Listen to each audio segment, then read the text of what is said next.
Assalamualaikum warahmatullahi wabarakatuh.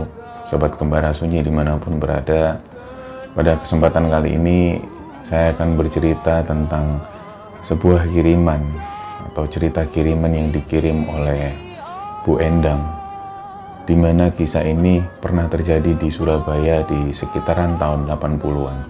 Gimana ceritanya? Ikutin terus Kembara Sunyi.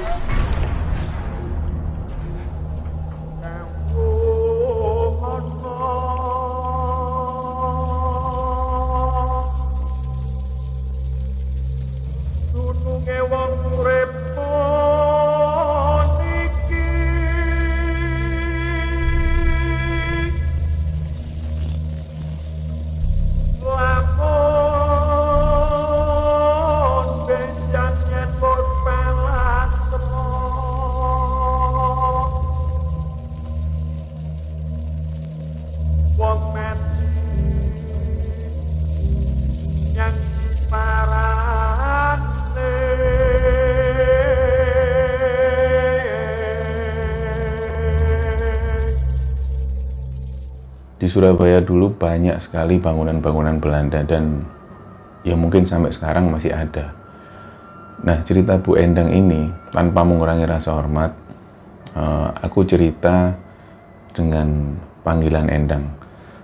Jadi supaya cerita ini mudah bisa dicerna oleh teman-teman. Nah, di tahun 80-an itu Bu Endang dan keluarga ini pindah ke Surabaya karena ngikutin omnya yang pindah dinas ke Surabaya. Jadi waktu pertama kali sampai di Surabaya itu, omnya langsung nyari tempat tinggal. Di situ ada satu tempat tinggal, gedung Belanda dengan tinggi 3 lantai, dan berisi 9 buah flat. Nah, omnya Endang ini milih lokasi tempat tinggal di situ karena sewanya murah. Nah, waktu pertama kali mereka sampai di situ, mereka itu melihat gedungnya itu benar-benar tua dan bekas bangunan Belanda. Awalnya memang ada rasa merinding. Begitu mereka naik tangga, yang membuat mereka merinding itu ada satu lift barang.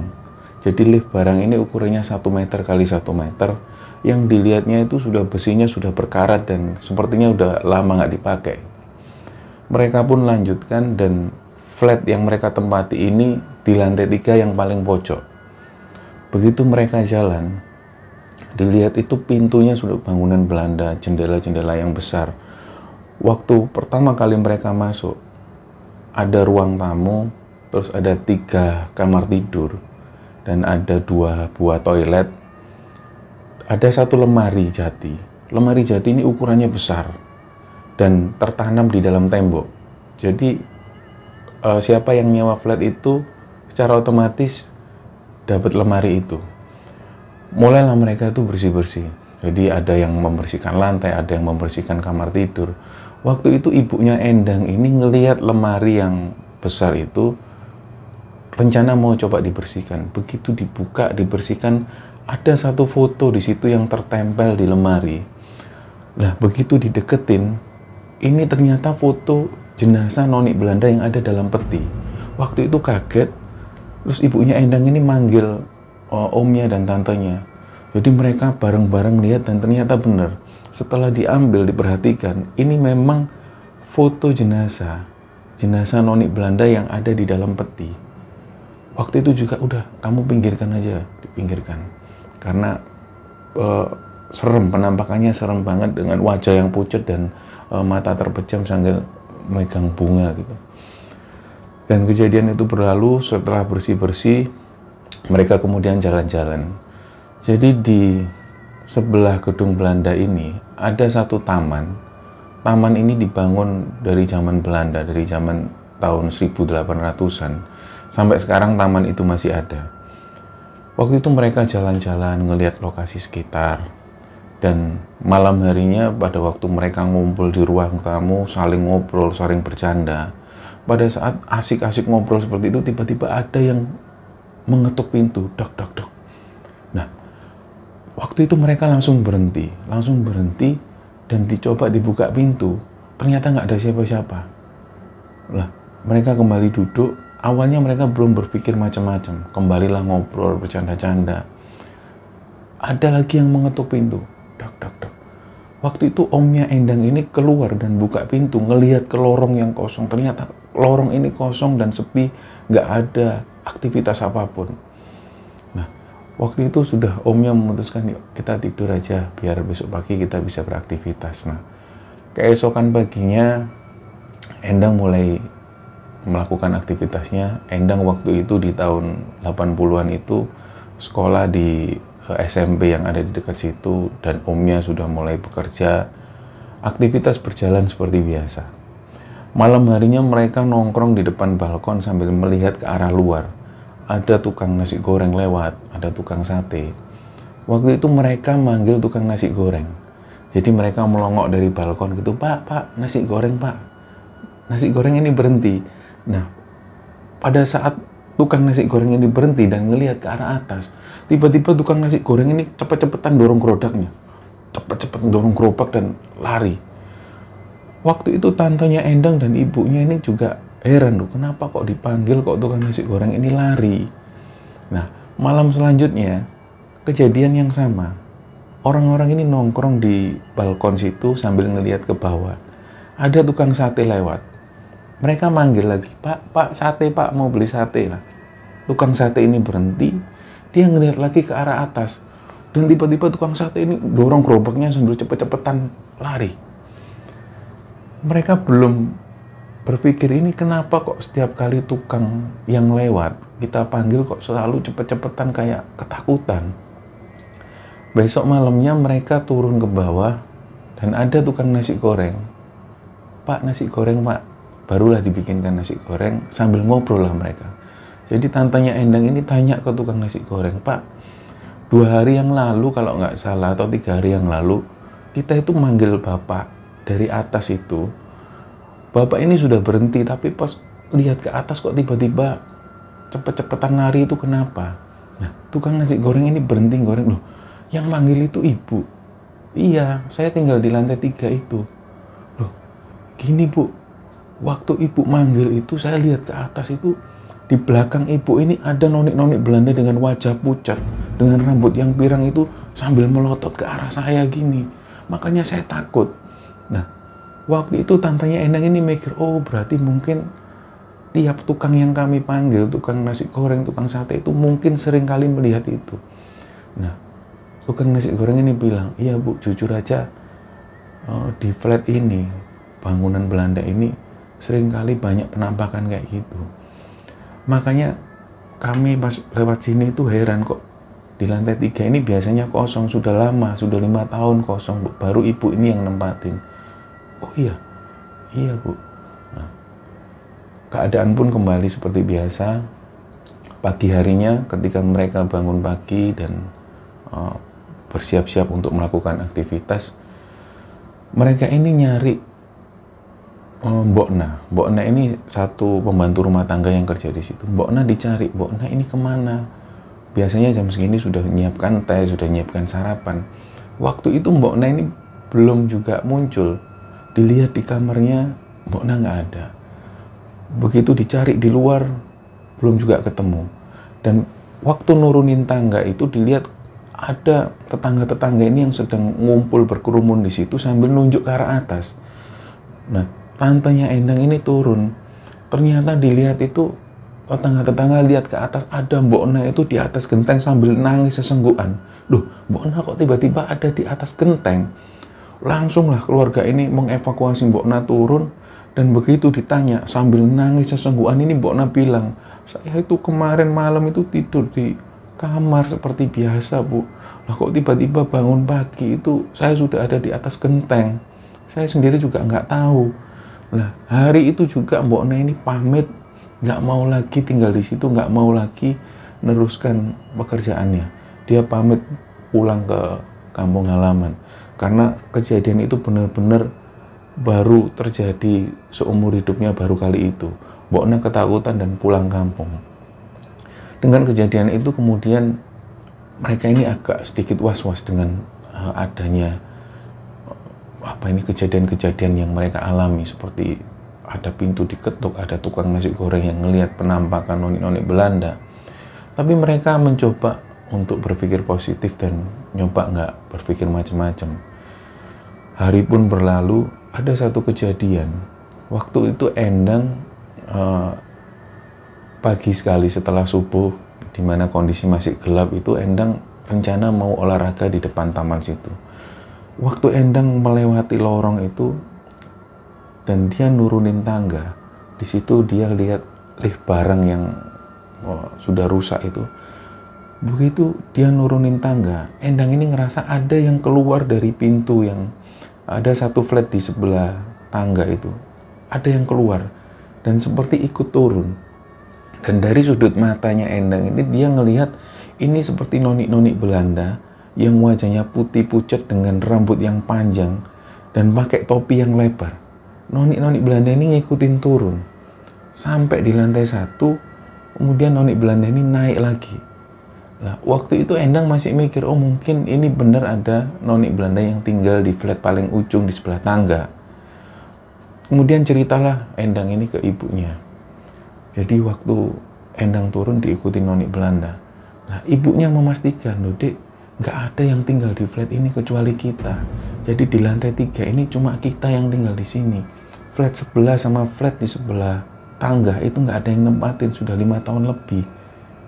Loh, ibu tahu dari mana? Dari orang-orang sini. Nah, waktu itu Endang juga ngerasa takut.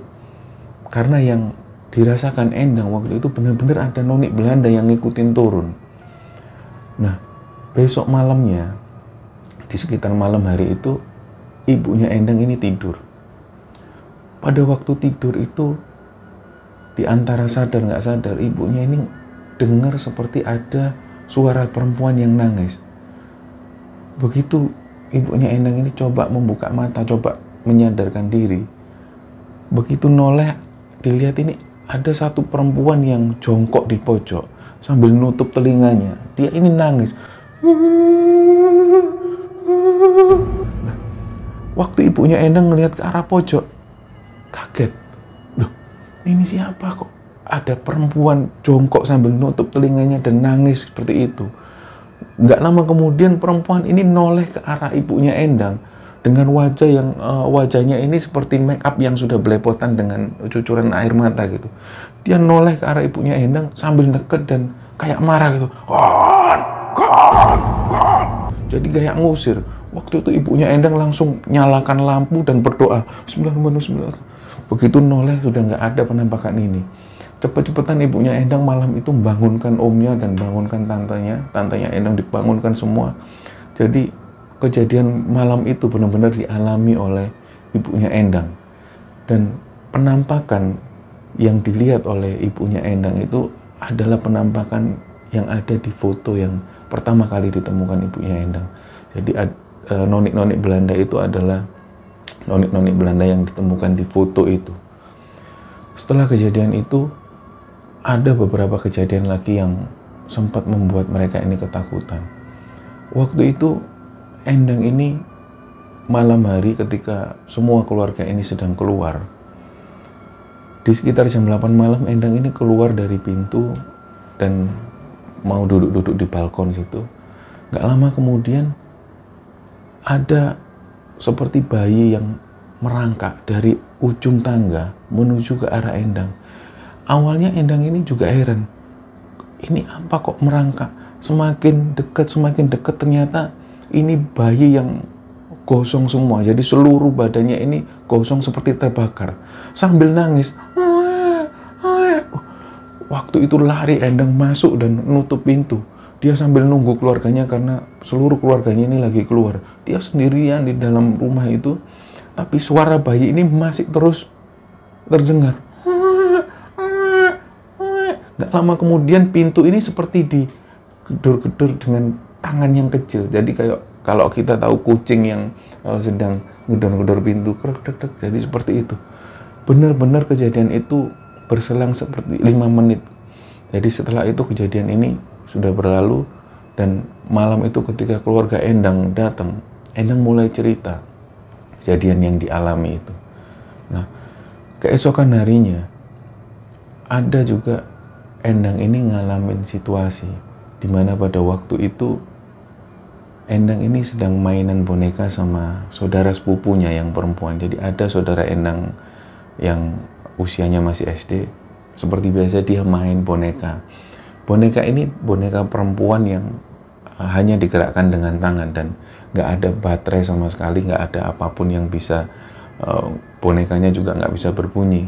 Waktu itu mereka main sambil bercanda-canda di sore hari itu. Pada saat asik bercanda, tiba-tiba boneka ini mengeluarkan suara. Waktu itu juga boneka dilempar, Endang ini lari menghampiri ibunya. Dia cerita kalau bonekanya ini ketawa sendiri. Nah, setelah kejadian itu Endang ini nangis dan saudara sepupunya juga nangis. Dari kejadian itu kemudian omnya berinisiatif untuk manggil orang pinter. Orang pinter didatangkan supaya untuk menghilangkan aura-aura negatif yang ada di rumah itu. Tapi waktu itu Endang nggak tahu prosesnya seperti apa karena pada saat orang pinter ini datang, Endang ada di sekolah. Setelah kejadian itu ternyata nggak juga berhenti teror-teror itu. Di setiap malam itu sering kali ada ketukan pintu. Begitu dibuka nggak ada siapa-siapa. Ada juga kejadian yang perempuan nangis di ujung lorong. Tapi begitu dibuka ternyata nggak ada siapa-siapa. Nah, tibalah waktu itu di bulan puasa. Jadi mereka semua menyambut bulan puasa itu, mereka sahur bareng, buka bersama bareng, dan mereka mengadakan sholat tarawih berjamaah di flat itu. Yang jadi imam ini saudara sepupunya Endang yang usianya sudah lebih dewasa, yang laki-laki itu. Jadi pada saat mereka melakukan sholat tarawih itu, ini tiba-tiba suasana rumah ini seperti gempa. Jadi semua bergetar, jadi meja bergetar, terus lemari bergetar. Sampai-sampai saudara sepupunya Endang yang sedang ngimami ada di depan, ini kejatuhan helm yang ada di atas lemari. Karena waktu itu lemari ini bergetar hebat sampai helm jatuh dan mengenai saudara sepupunya Endang yang sedang jadi imam itu. Tapi waktu itu mereka terus melanjutkan sholat. Dan pada waktu di pertengahan sholat tarawih, itu mereka sholat, jadi muncul suara seperti orang perempuan yang kesakitan, arahnya dari kamar mandi. Tapi mereka terus sholat, mereka terus kusuk sholat, melanjutkan sholat. Dan selesai sholat tarawih itu, mereka kemudian melihat ke belakang itu semua berantakan. Jadi vas bunga jatuh, lukisan ini tidak beraturan, dan helm dari lemari jatuh, semua benda-benda ini jatuh. Jadi seperti baru aja ada gempa. Dan herannya setelah sholat ini dilaksanakan, gangguan ini berhenti. Jadi nggak ada lagi getaran-getaran. Dan kejadian itu sering kali mengganggu mereka sampai akhirnya mereka ini ngerasa takut untuk tinggal di situ terus. Akhirnya omnya ini memutuskan,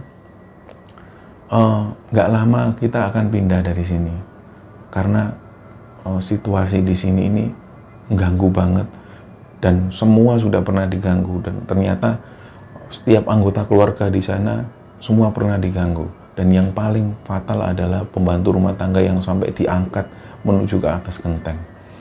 Nah, kejadian ini terjadi di sekitar tahun 80-an, tepatnya di tahun 1983. Di mana di Surabaya ini banyak sekali gedung-gedung tua peninggalan Belanda yang pada waktu itu masih difungsikan dengan baik.